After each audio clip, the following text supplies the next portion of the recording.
ವಿಶಿಷ್ಟವಾದ ಭಾಗ್ಯ ಅಂದರೆ ಕಾವೇರಿ.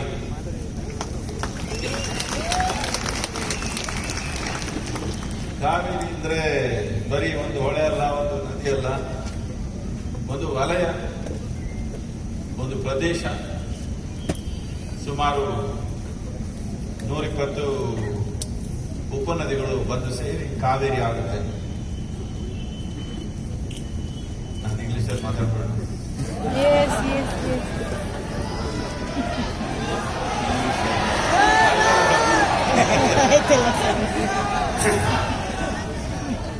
ಕೊನೆಯಲ್ಲಿ ಕನ್ನಡಕ್ಕೆ ಬರ್ತೀನಿ ನೋಡಿ. 4 ಹನಿ ಮಳೆ ಬಿದ್ರೆ ಈ ತರ ಮಾಡ್ತಿರಲ್ಲ ಕಾವೇರಿ ಕೂಗು, ಈ ತರ ತಾನೇ ಮಾಡ್ಬೇಕು ಕಾವೇರಿ. 4 ಹನಿ ಇಷ್ಟೇ ಮಳೆ ಬಿದ್ರೆ ಏನು ಕರ್ಗೋಗ್ಬಿಡ್ತೀರಾ? ಇದು ನಮ್ಮ ದೇಶದಲ್ಲಿ ಈ ದೇಶ ಅಂದ್ರೆ ವರ್ಷ ಅಂತ ಹೇಳ್ತೀವಿ, ಭಾರತ ವರ್ಷ. ಕಾಲ ಅಂದ್ರೆ ಅದಕ್ಕೂ ವರ್ಷ ಅಂತ ಹೇಳ್ತೀವಿ. 1 ವರ್ಷ, 2 ವರ್ಷ, ಮುಂದಿನ ವರ್ಷ, ಹಿಂದಿನ ವರ್ಷ. ಮಳೆ ಅಂದ್ರೆ ಅದಕ್ಕೂ ವರ್ಷ ಅಂತ ಹೇಳ್ತೀವಿ. ಇದೆಲ್ಲದಕ್ಕೂ ಮೂಲವಾದದ್ದು ಮಳೆ.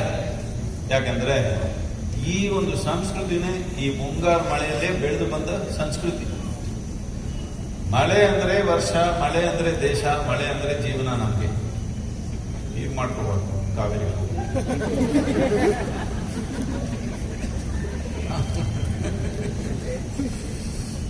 Let me speak in English.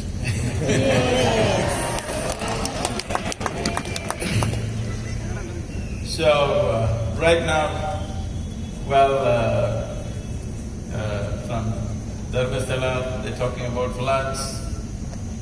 Our Guru MP talking about floods and landslides. Yes, it's happening, for sure. But what we need to understand is, flood and drought are not two different problems. It is one problem. You can try this. There are many media persons, they can try this. Take India map. In the last 2 months, where all they have reported floods, just mark it. Mark my words, in 4 months' time, there will be a drought in the same place. Because what a drought means in a monsoon-rich region is the rain that comes down, instead of going this way, it is flowing on the surface. So if it flows on the surface, by the time 4 to 5 months pass, a drought is quite inevitable. So we should not think floods and drought are two different problems, it is one problem. Of the many trillions of liters of water that is coming down in the form of monsoon, fortunately, has not gone down in the last 100 years. It's about the same, small changes year on year. If you think only you're getting wet, let me also come there. No. Because I don't want you… Because you're doing Kaveri Kuku like this. So, these issues need to be addressed in a more holistic way, not in a knee-jerk way. We need to understand this. Of these many trillions of liters of water that's coming down on this nation in the form of monsoon is the only source of water you have. Only 4% of India's rivers are glacial water, that too more than 3% of that 4%, more than 75% of that 4% is coming from Nepal and China. Only 25% of that 4%, that means only 1% is glacial water in India. We have grand stories, of course, that rivers come from heaven and land on Shiva's head and come down. It's a fantastic imagery. It has been done with certain devotion, it's been said with a certain context, but it's time to understand rivers belong to this planet. If we do not manage them, they won't exist after some time. If you want to understand this, first of all, your idea of a river should change. River is not a source of water, nor is a lake or a pond or a well source of water.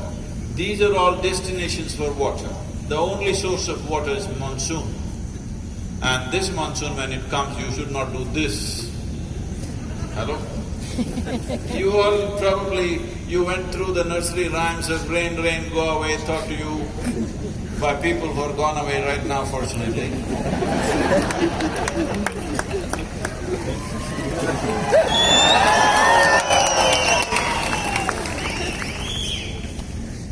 They said rain, rain, go away because in England there are over 225 to 240 days of rain in a year.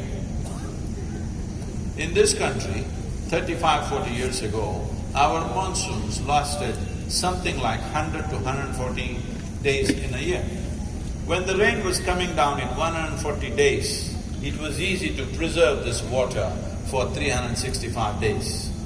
But today, due to certain process, our rain is happening largely in 40 to 75 days. So, what should have spread over 140 days is happening in less than 75 days. This is one of the problems we are facing. Why such a thing is happening? Well, we've been talking about this for a long time, but so-called environmentalists made fun of it. But now much research and scientific studies have come out to say something like this. The treetops, suppose there is substantial amount of tree cover in contiguous lands. The treetops and the clouds have a language. They are communicating with each other. This dimension or this phenomena is referred to as transpiration. It is because of transpiration that it is, to make it little dialectical, if we want to make it little folklorish, what is happening is the trees or the forest is ordering how much rain it wants today. Actually, this is happening. This is actually happening, that the trees are deciding how much rain should come down today. But because we have removed this extensively, today we are having a phenomena like this. Always there have been certain phenomena called as a cloud burst.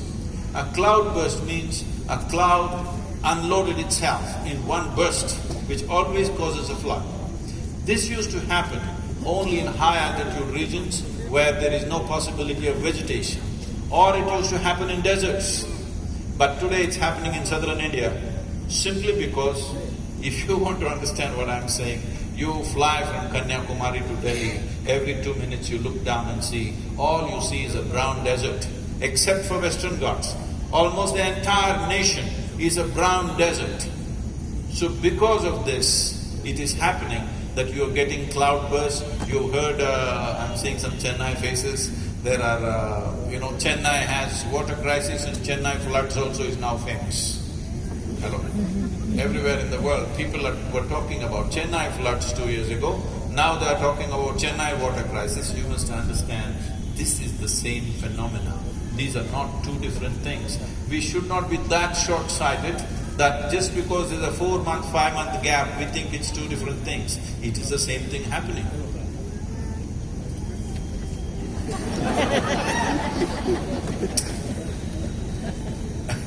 Cauvery ಕೂಗು ಹೀಗೆ ಉಪಯೋಗ ಮಾಡಬಾರ್ದು, ಹೀಗೆ.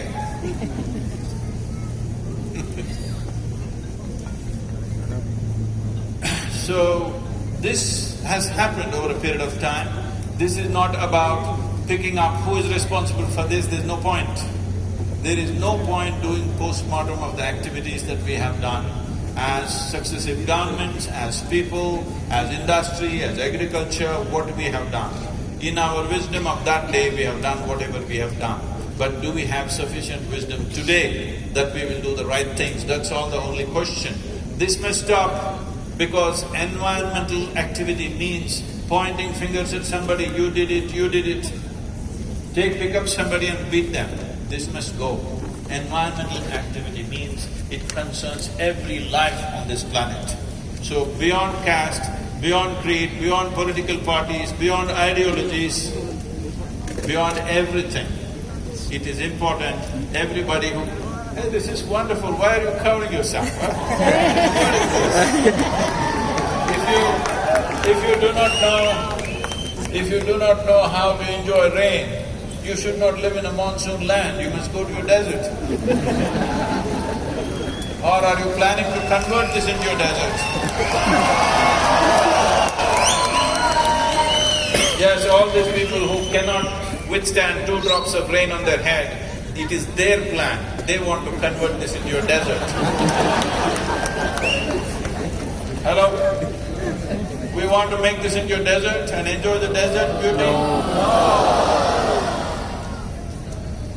This is one of the richest lands in the world. I want you to know this. We have a history of over 12,000 years of agriculture. For 12,000 years, many generations of people formed this same land, but still they left it fertile. But in 2 generations, in 70 years, we have brought such a destruction that today 25% of India's land is declared as fallow. 42% of Tamil Nadu is declared as fallow. That means you cannot grow anything there. And 17% of Karnataka is declared as fallow. Karnataka, the percentage is less, don't feel very proud, that is because of the Western Ghats. So, the important thing is this, if you say ecology, if you say river, if you say water, everybody wants to take a stick and ask, okay, let's beat the industry. Well, all of us, every one of us are enjoying the fruits of industry, fruits of agriculture, fruits of variety of economic activity going on in this country. So let us not pick up sticks against somebody. There is something more sensible thing to do. The important thing is just this, we need organic content in our soil. United Nations sets the standard like this, that if you want to call soil a soil, there must be a minimum of 2% organic content. But today, nearly 60% of the land in India has less than 0.5%. Nearly 12% has less than 0.5%. This means we are converting fertile land into sand.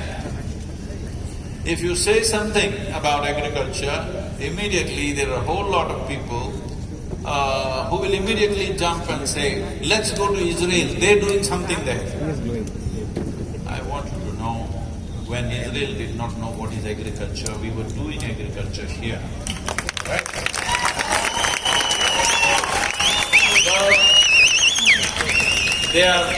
They are wonderful people in their own right. They are converting a harsh desert into fertile land. That's what they are doing. We are converting a fertile land into a desert. This is a different technology, what we are doing.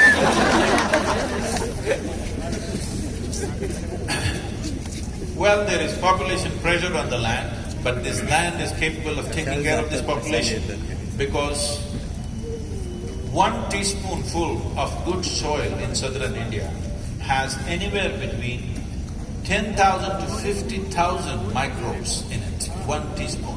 10,000 to 50,000 species of microbes in it. In 1 teaspoon of soil, there are more microbes than all the people on the planet put together. That is how rich it is. But today, in every piece of land, we have removed all organic content because the only source of organic content is leaves from the trees and animal waste. Trees are gone long time ago, 87% removed in Cauvery basin, 92% removed in Ganga basin. I want you to just understand what we are doing. 92% of green cover removed in Ganga basin in the last 70 years. Ganga basin accounts for 25% of India's geography and 33% of India's agriculture, and 92% of trees have been removed. What is our plan for this nation? What is our plan? Are you planning to export your children somewhere? I'm sure everybody who has the means is trying to do that anyway. It is only those who don't have the means will be stuck in this land. Is that what we want to do? Or do we want to make this nation a place where everybody wants to come and live? Hello? Yes. There are many fantastic things about India's geography. I will not go into all the detail. One simple thing is just this. The Cauvery basin particularly, and in south of India, this is the quality of our geography. Many of our aquifers are running for 700 to 800 kilometers in length. This means underground channels of water. So the beautiful thing about this land is, if you plant trees 800 kilometers away, here you could benefit. This doesn't happen in every land. This is unique to this land, and very few places in the world are like this. So this is a land where we can revive this land very quickly if we have the necessary determination to do it. As problems are staring in our face, solutions are also staring in our face. The question is, do we want to be a part of the problem or do we want to be a part of the solution? I want to hear that. So the solution is just this. It is not about pointing fingers at somebody, it is not about accusing the governments, it is not about doing this and that. Nearly 80% of the land is held by the farmer. And his condition, as everybody knows, over 300,000 farmers have committed suicide in the last 20 years in this country. 300,000 people, 3 lakh people. What it means is, in 70 years, unfortunately, we've had 4 wars. In these 4 wars, this many people did not die on both sides. That is how many people died of farm distress. In Cauvery Basin alone, 47,000 people have committed suicide in the last 12 to 15 years' time. What bigger disaster are we waiting for? People are asking me all over, Sadhguru, why Cauvery? Why are you doing this? You should be teaching people, you should be making people meditate. Why are you doing this? I am asking you, what bigger disaster are you waiting for? 3 lakh people commit suicide. Those people who are providing food for us, they are committing suicide without any means of livelihood. Over 80% of farmers in the Cauvery Basin are under debt distress. What debt distress means is, they have taken loans for which they have no means to pay back. They have no way to pay it back. This means either they have to sell the land, or they have to run away somewhere, or they have to hang themselves. And thousands of them are choosing to hang themselves, but there are no trees to hang, so they drink in pesticide. This is not to just paint a dark picture. It is darker than what I'm saying. It's much darker. If I show you some of the videos of the farmers' sharings of their life, the women and children, what they're sharing, if you have a heart, you cannot live. It's like that. So, this needs to be done, but unless it is beneficial to all the parties involved, I'm very sure nothing will succeed anywhere, especially in our country. So one thing is how to benefit the farmer. Right now, we have converted 69,760 farmers into agroforestry in the last 18 years. No, that's not a big number. That's number-wise it's big, farmer-wise, impact-wise it's not big. So these farmers, their incomes have gone up anywhere between 300 to 800% in 5 to 7 years' time. Now, it is an established model. We are not experimenting with the farmer. It's a well-established model. I request the Karnataka media to visit these farmers, interview these farmers, see how they have benefited and spread this message. Last 47 days, about 45 vehicles with LED screens have gone around to over 7,000 villages. What we find is, this is to educate them about agroforestry, the science of it, the economics of it, and how they can do it, and what are the different options they have to educate them about this. What we find is tremendous enthusiasm among the farming community for agroforestry, because this is not new to them. In this culture, particularly in the old Mysore state where we are right now, if a girl child is born, 3 trees must be planted. If a boy is born, 5 must be planted. Well, ladies are feeling, why 5 for the men? Because it is a wrong notion that girl children are more expensive. No.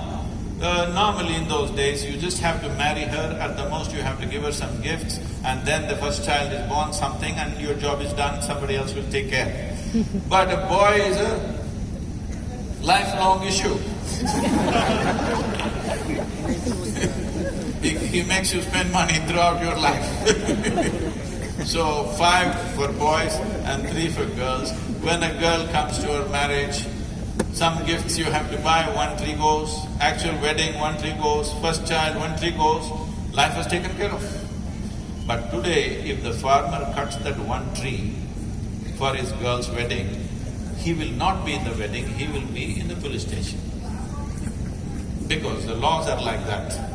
Right now, the laws are such, if you grow trees in your own land, you cannot cut it. In the last 6 years, we've been pushing for this, and in the last term of the central government, we got 18 species released. Karnataka has released 28 species, Tamil Nadu has released 10 species, but this is not enough.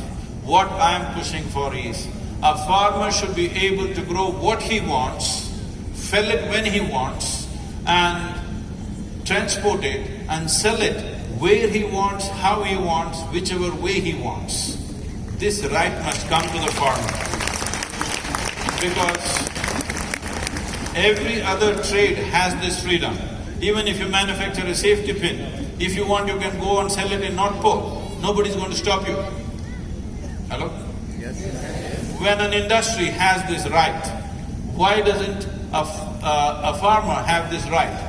This has happened because one thing was, during the British Raj, they wanted to tax the farmers in such a big way. Nearly 70% tax was imposed on most of the areas. Because of that, as you know, I think in Karnataka you changed the designation, but in many parts of the country still the district collector is called as collector.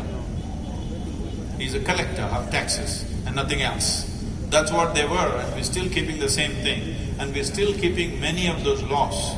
Some of the laws were made even post-independence because till 1962 we have faced severe famines. To handle these famines, we controlled farm produce so that it should not move. For example, the paddy that is produced in Tamil Nadu, you cannot transport it out of the state. So, rice smuggling is a big racket. It's a big racket. Why can't the farmer sell his rice in Timbuktu? Whose problem is it? Why can't he sell it? No, we have to control it. This control must go because we have decided to take to market economy and everybody has taken to the marketplace. Why not the farmer? Let him also benefit. Well, this will cause a little bit of upheaval for you and the rice may become a little more expensive than what it is. Then you must eat ragi. Hello? You will be healthy. Yes. This rice wheat eating has come not because it's our cultural phenomena, nor have we switched to rice and wheat, our single cereal diets, not because of nutritional factors nor cultural factors. This has happened only because whatever in their wisdom at that time, they gave support price only for rice, wheat and sugarcane. So these 3 crops grew. So we've been pushing for this as a part of Rally for Rivers movement, that millet should get this support. For the first time, the central government announced minimum support price for millets. And good news for all the Kannada people, ragi's minimum support price is higher than that of paddy.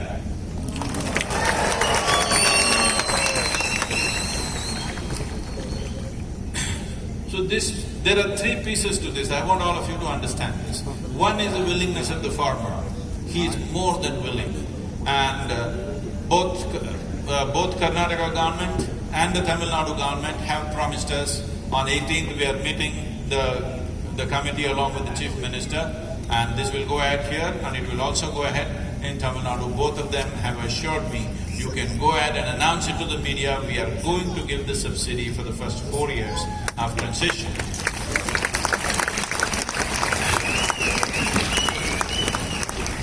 And this has been over 2.5 years of relentless pursuit to get this subsidy and also relax the rules which does not allow a farmer to cut his own tree.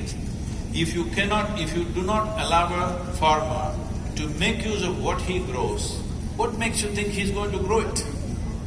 Why will he grow it? Because you want to breathe oxygen? Such a thing will not happen. You have to make it economically lucrative for him. That is the only way trees will come back all across the country. If trees have to come all across the country, you have to make it into a lucrative process for the farmer. That's the only way, because he holds nearly 80% of the nation's land. It is only him who can do it. Out of your enthusiasm, you may plant a sapling on your head, but that's not going to go far. That's not going to go very far. It is important somebody should have land, and it should be an economic activity for him, that he invests his life in making it happen. That's what we are looking at. This does not mean all the other forms of farming will go away. This will enhance the other forms of farming. There are many, many examples I can give you, but you are looking at the cloud, but there's no cloud, you can see the moon.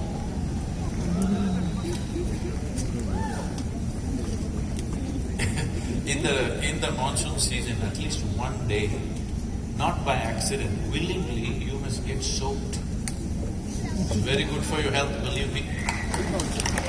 Yes, it's very good for your health and well-being, just allowing natural water to flow over yourself. And please do that, don't always be looking, what's rain, what's going to happen? Nothing is going to happen. Now, the next piece is the government. Fortunately, the central government is 100% on this. The state governments, both the state governments have come to concurrence that they will support this. So both the farmer and the government is in place.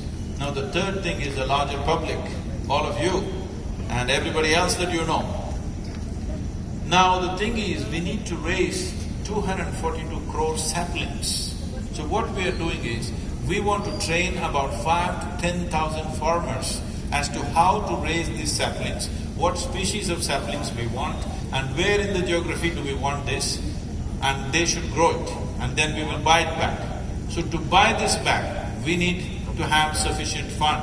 That's why we've established a responsible board and an accounting firm to handle this money, so that when we have substantial money, then we will commit to the farmers that if you grow these saplings, we will buy it back. And we are also establishing, right now we have about 32 nurseries. We are establishing about 350 nurseries along the Cauvery Basin. Cauvery Basin is a unique space as a geography, and we can see, most of us can see in our lifetime, if we implement this, what will happen in this land. It was already being said on the video or somewhere. See, this 242 crore trees means it can sequester or augment anywhere between 9 to 12 trillion liters of water. What 12 trillion liters of water means is, right now the entire flow of Cauvery is 21.2 trillion liters. 12 trillion liters means it's more than 60% of the water that is actually flowing right now. If we do this one thing, in 8 to 12 years' time, we will have Cauvery flowing full, all the wells full, all the lakes full, all the ponds full. Above all, the groundwater will be up. In Mysore city, when we were growing up here, if you dug 15 feet, there was water. In my farms, my wells were just 18, 20 feet, and there was always 10, 12 feet of water, open wells.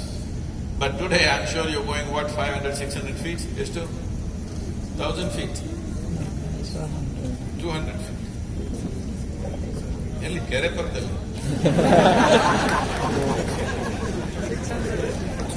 In Tamil Nadu, they are going 1,200 to 1,400 feet.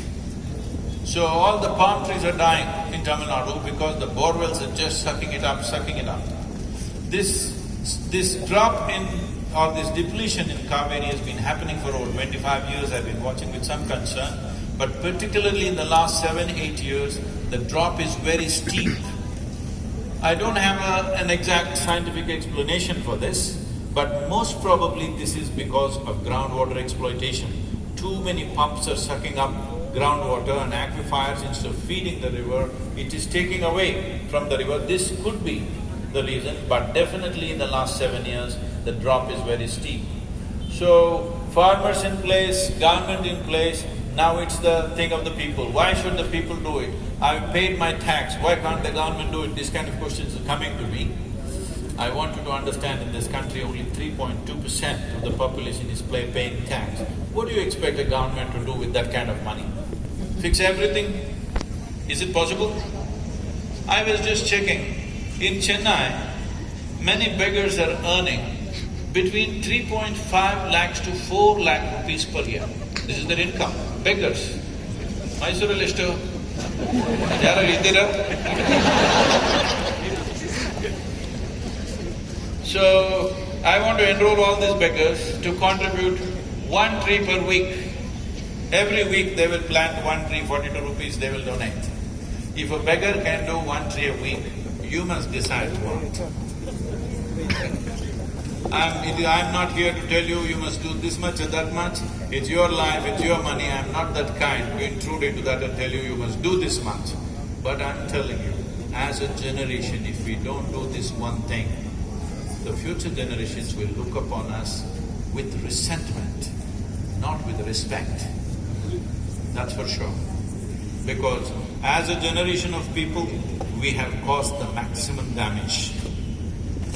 Knowingly or unknowingly, it's happened.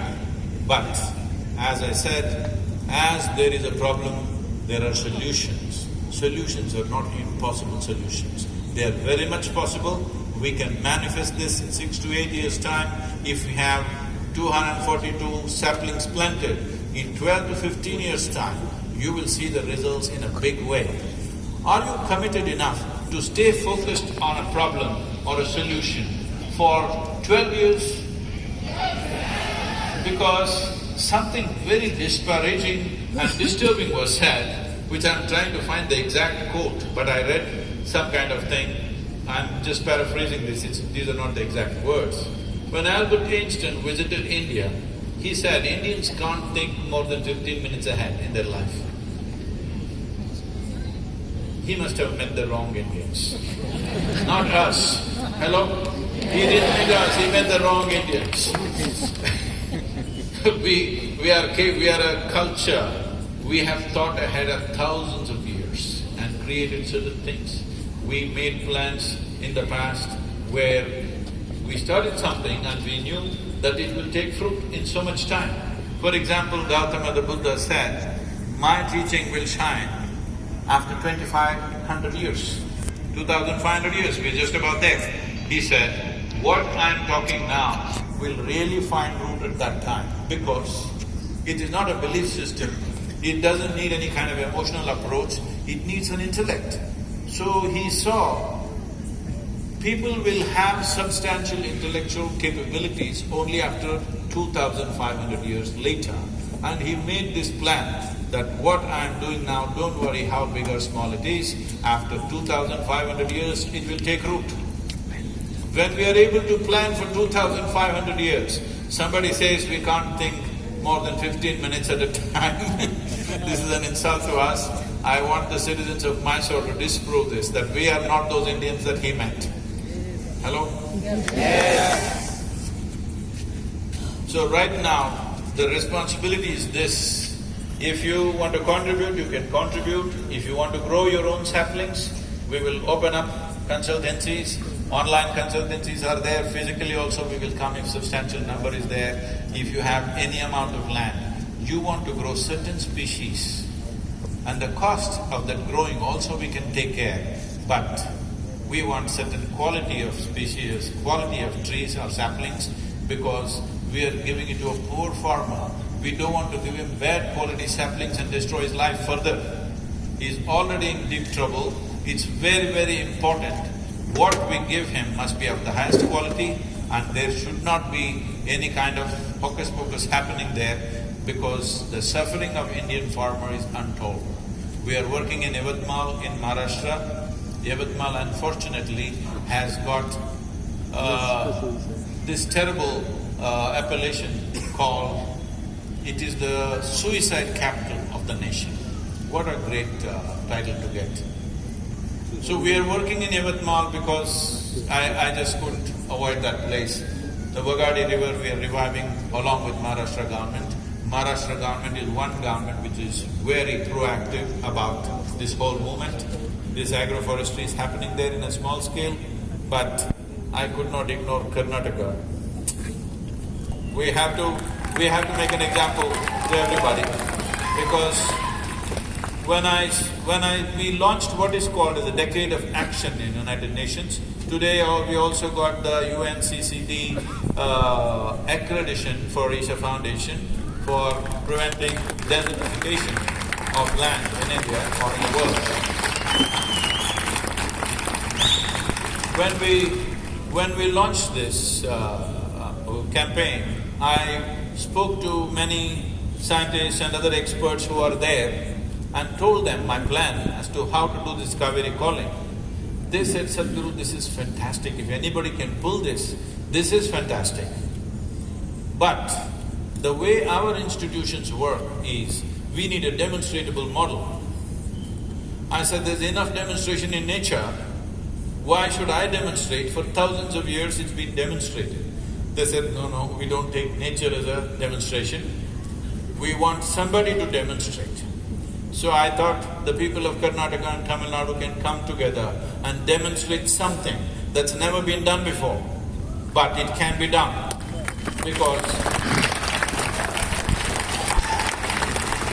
because this is beneficial to all the three parties: farmers, government and the people.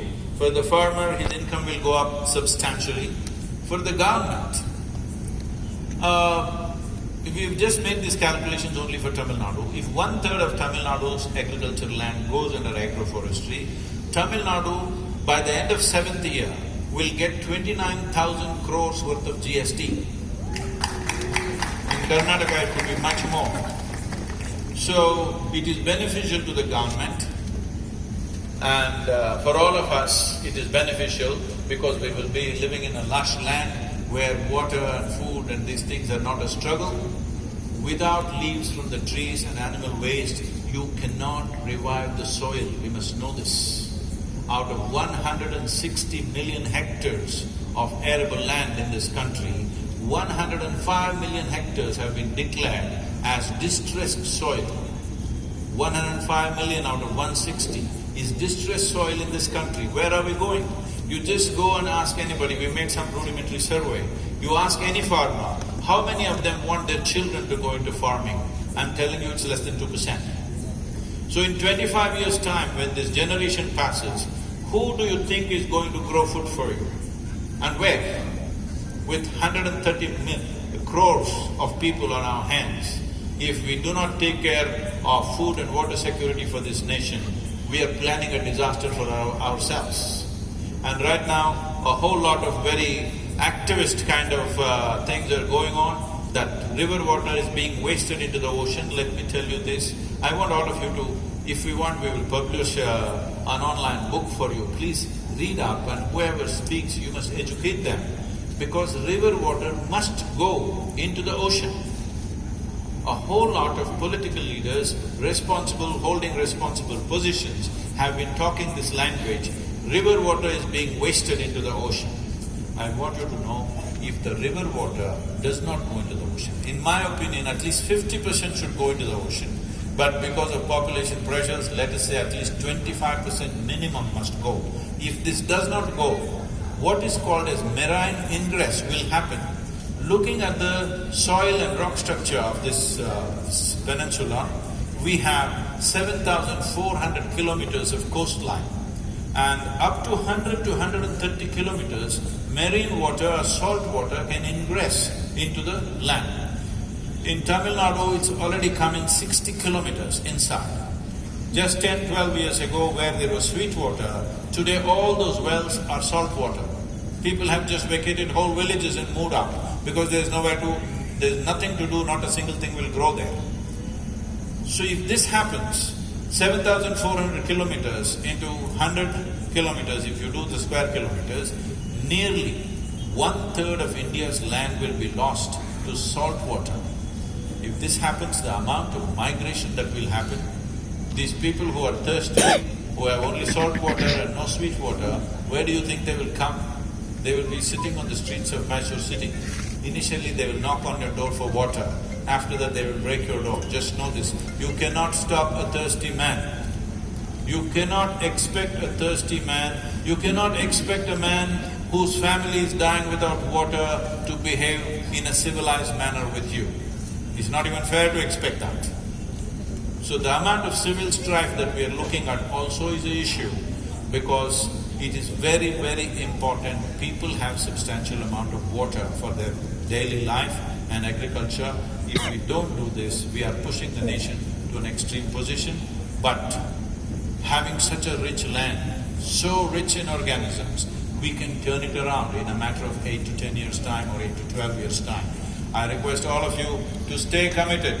12 years, do you remember me? 12 years. Yes? Not 12 days. Not tomorrow morning as you're going home, Cauvery Kugu like this. Oh no, Cauvery Kugu like this. I want you to print your own material, I want you to print your own t-shirts. There are designs which we put out, various kinds of designs, at least one day in a week, wear Cauvery calling t-shirts. Hello? Please remind everybody, every Monday, everybody wear Cauvery calling t-shirt, let the whole town look like that, let people know this has to stay in our consciousness. This is not a one-day entertainment. This has to stay with us, and if we stay committed and stay on the path, we can turn this around. And if we turn this around, believe me, the future generations will look at us as a great generation, and we have to make that happen. I would also request, if this is possible for you, all the children born, girl children born in this year, you must name them Cauvery. In every home.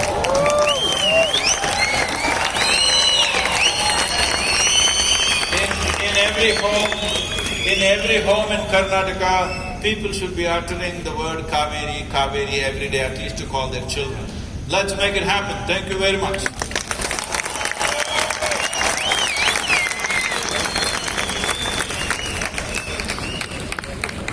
Tomorrow morning at 8 a.m., which gate, Palace Gate? North gate of the palace, we are starting a motorcycle rally. Everybody can join who have two wheels.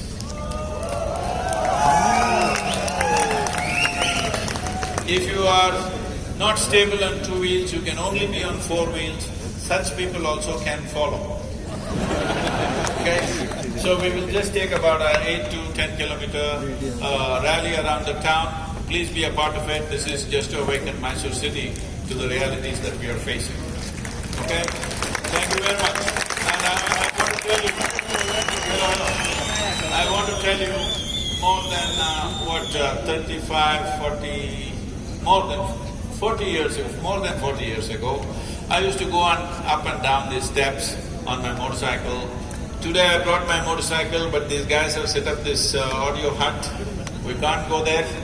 So all our riders are here from Bangalore, Mumbai, Chennai and Mysuru also. We will be just riding out just now. Stay just to hear the roar. The machines are different than what they were at that time. So we will just ride out of here, all the motorcycles. Some of them had to leave today, but there are enough for you to hear. Thank you very much.